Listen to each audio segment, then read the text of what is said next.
Assalamualaikum warahmatullahi wabarakatuh. Selamat pagi semuanya. Salam sejahtera untuk kita semua. Puji syukur kehadiran Tuhan Yang Maha Esa. Kita masih diberikan kesempatan untuk melakukan atau presentasi materi kelompok kami, yaitu dari kelompok di sini anggotanya ada saya sendiri, yaitu Richard Rafli Muhammad. Lalu yang kedua ada Anissa Hasana Sukma Putri. Yang ketiga ada Yosia Rahel. Yang keempat ada Nabila Safitri. Yang kelima ada Nanda Sagita. Yang keenam ada Anti Julianti. Ketujuh ada Novia Dwi Cahyani. 8 ada Nur Fatimah. 9 ada Intan Permata. Selanjutnya saya akan memulai materi yang kelompok kami akan bawakan atau kelompok kami akan terangkan. Pada slide ini saya akan menerangkan bahwa menjelaskan dulu apa materi tentang ketahanan pada tatanan keluarga di masa pandemi COVID-19 ini. Pandemi COVID-19 yang menghantam Indonesia selama 2 tahun terakhir tidak dipungkiri membawa pengaruh yang signifikan terhadap sektor perekonomian. Pemberlakuan PSBB secara langsung ataupun tidak telah berdampak pada sektor industri yang harus mengurangi biaya produksi dengan menutup pabrik, merumahkannya karyawan, hingga melakukan PHK.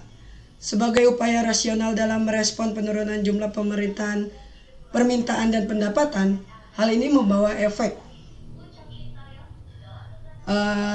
Lalu pada slide selanjutnya, hal ini juga mempengaruhi terhadap ketahanan keluarga dalam tatanan kehidupan baru di masa terdampak pandemi COVID-19 ini, seperti yang saya terangkan di awal tadi, di mana hal ini tidak bisa dianggap sebelah mata, dikarenakan kelangsungan sebuah hubungan keluarga adalah hal yang paling urgent atau yang paling penting untuk di masa-masa seperti ini. Selanjutnya akan disampaikan oleh teman saya, yaitu Anissa Hasana Sukma Putri. Silakan. Ya, slide selanjutnya ada pandemi COVID-19 memberikan pengaruh yang sangat besar terhadap kehidupan masyarakat, terutama dalam hal psikologis, ekonomi, dan pendidikan. COVID-19 merupakan penyakit infeksi yang disebabkan oleh sindrom pernafasan akut parah dari coronavirus 2 atau SARS-CoV-2. Virus ini pertama kali diidentifikasi pada bulan Desember tahun 2019 di kota Wuhan, Hubei, Cina. Di Indonesia, per 30 Agustus 2020 tercatat 172.053 terkonfirmasi virus COVID-19 dengan jumlah kematian 7.343 jiwa. Tingkat penyebaran yang begitu cepat menjadikan dunia termasuk pemerintah Indonesia untuk mengambil berbagai macam kebijakan untuk menekan penambahan kasus terinfeksi COVID-19.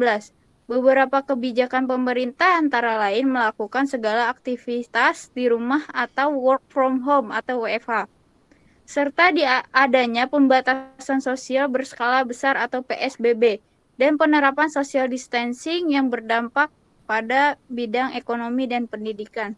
Selanjutnya akan diteruskan oleh teman saya. Silakan.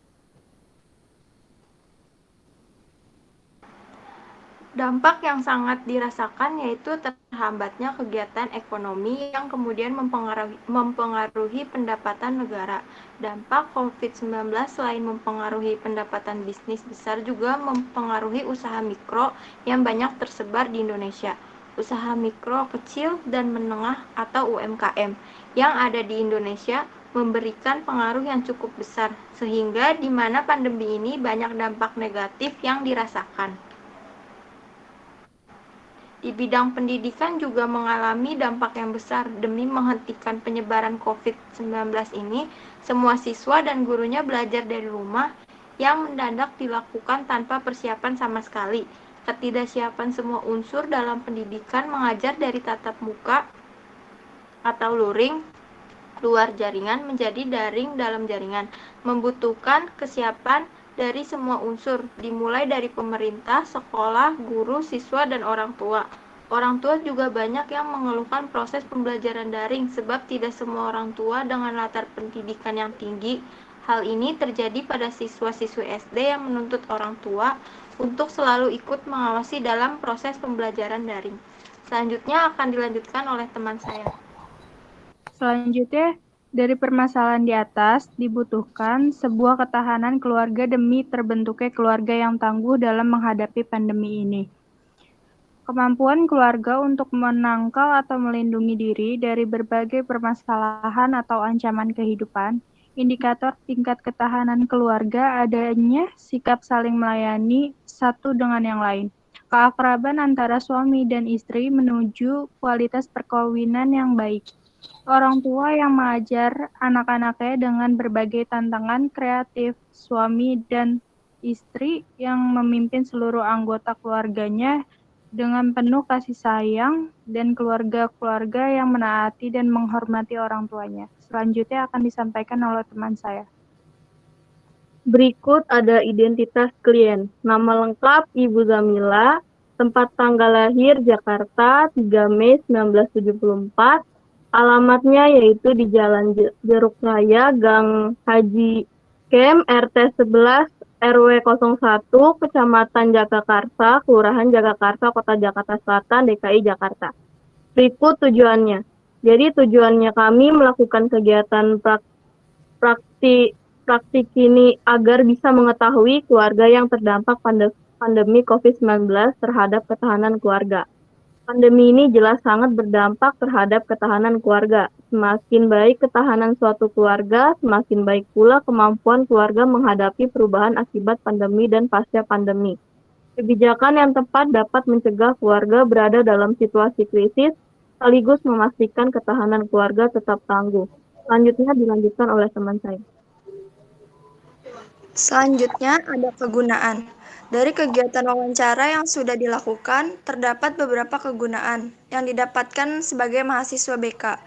Hal itu mencakup kegunaan teoritis dan praktisi.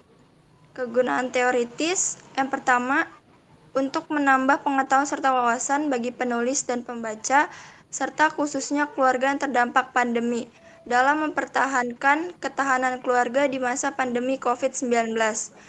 Lalu kegunaan praktisi sebagai acuan untuk kami sebagai mahasiswa BK dan juga keluarga yang terkait untuk mengetahui ketahanan keluarga yang mereka upayakan saat pandemi, entah dari segi ekonomi, sosial, atau yang lainnya.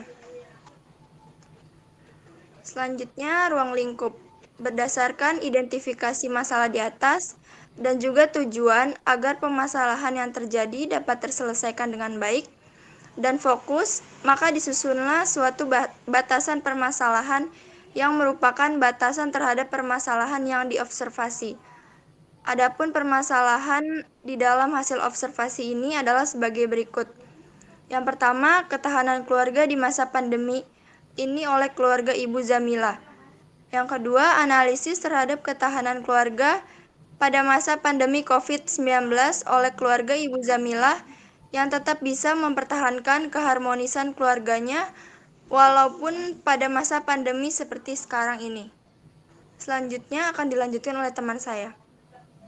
Ada 5 indikasi yang menggambarkan tingkat ketahanan suatu keluarga, yaitu yang A, adanya sikap saling melayani sebagai tanda kemuliaan, yang B, adanya keakraban antara suami dan istri menuju kualitas perkawinan yang baik, yang C, adanya orang tua yang mengajar dan melatih anak-anaknya dengan berbagai tantangan kreatif, pelatihan yang konsisten, dan mengembangkan keterampilan. Yang D, adanya suami dan istri yang memimpin seluruh anggota keluarganya dengan penuh kasih sayang. Yang E, adanya anak-anak yang menaati dan menghormati orang tuanya. Selanjutnya, unsur-unsur ketahanan dalam keluarga. Yang A, keluarga yang memiliki keuletan dan ketangguhan, yaitu keluarga yang memiliki keuletan dan ketangguhan bisa membangun ketahanan keluarga, karena keuletan dalam keluarga selalu dibutuhkan. Dalam keluarga pasti memiliki beberapa tujuan hidup, antara lain hidup bahagia, tentram, dan sakinah. Yang B, keluarga yang mengandung kemampuan fisik material. Kemampuan fisik material sangat berguna untuk hidup mandiri dan juga untuk perkembangan keluarga. Ketika fisik kita mampu dalam segala hal, kehidupan kita pun bisa dijalani dengan lancar. Begitu juga dengan material.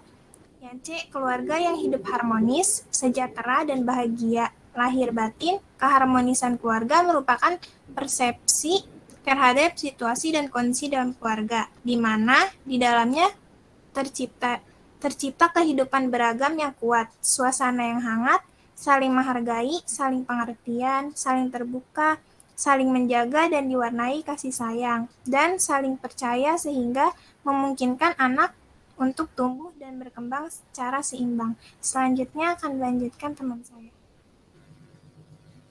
Selanjutnya, faktor-faktor untuk mempertahankan keharmonisan dan kemesraan dalam sebuah keluarga adalah sebagai berikut. Yang pertama, memiliki iman dan kepercayaan kepada Tuhan. Yang kedua, mengasihi pasangan. Ketiga, kejujuran. Keempat, kesetiaan. Kelima, murah hati dan pengampunan. Dari hasil wawancara yang sudah kami lakukan pada hari Selasa, 26 Oktober 2021, hasilnya adalah kondisi ketahanan keluarga Ibu Zamilah di tengah pandemi seperti saat ini sangat kuat, harmonis, dan rukun, serta bisa bertahan yang sudah lama membina rumah tangga selama 25 tahun, ditambah dalam kondisi seperti ini, yaitu kondisi membangun ketahanan keluarga dalam tatanan kehidupan baru di masa terdampak pandemi COVID-19. Di dalam suatu keluarga keharmonisan Ibu Zamilah melakukan sesuatu kegiatan yang baik seperti melakukan kumpul bersama, rekreasi bersama, olahraga bersama.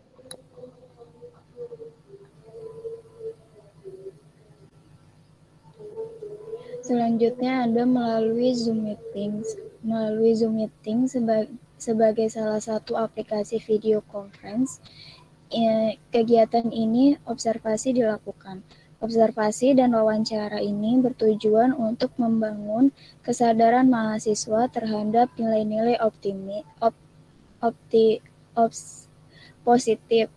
positif yang dianjurkan oleh keluarga untuk dapat memperkokoh ketahanan keluarga dalam masyarakat Indonesia, memberikan gambaran kepada mahasiswa tentang peluang dan tantangan studi di masa pandemi COVID-19, serta memberikan motivasi kepada mahasiswa tentang cara mempertahankan ketahanan dan keharmonisan keluarga di tengah pandemi COVID-19. Lalu menurut hasil wawancara, kelompok kami tidak perlu adanya tindak lanjut karena keluarga Ibu Zamilah terlihat rukun dan harmonis. Ibu Zamilah mampu membangun ketahanan keluarganya di tengah pandemi COVID-19 sehingga keluarganya bisa menjadi keluarga yang kompak dan harmonis. Kesimpulannya, materi ketahanan keluarga di masa pandemi COVID-19 guna menambah wawasan atau ilmu yang lebih dalam menghadapi pandemi COVID-19, terutama untuk kesiapan dalam hal psikologis, ekonomi, dan pendidikan sehingga terbentuk keluarga yang tangguh dalam menghadapi pandemi COVID-19.